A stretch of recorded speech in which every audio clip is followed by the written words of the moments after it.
Jonte, leo ni Sunday. Unaweza tupatia message yoyote? Mungu anaweza fanya maadui wako wakuwe na beshte wako. Kivipi? Proverbs 16:7. When a man's ways please the Lord, you can make your enemies into friends. Sio mimi nilisema, ni jajari. Unaweza fanya aje maadui wako wakuwe mabeshte wako? Nitakupatia one reason. Ama one thus. Proverbs 25:21-22. Ile siku utadharikiwa, alafu adui yako akuja kuomba chakula ati yako na njaa, mpatie chakula, na kama ako na kiu mpatie maji. Itakuwa uchungu at first, that ni kitu itafanya ukwe na clean heart, yani utakuwa na roho safi, na pia itafanya adui yako asikie ni kama anachomeka kichwa.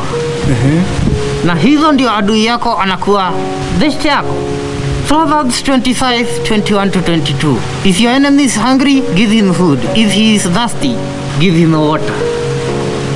Last message wako. Usikudhani mtoto wako akae tu home na alimaliza form 4. Nilete hapa wapi? Modern Skills College. Asome kosi yoyote anataka kwa miezi mitatu peke yake. Aanze kujitegemea na tena. Mungu bless.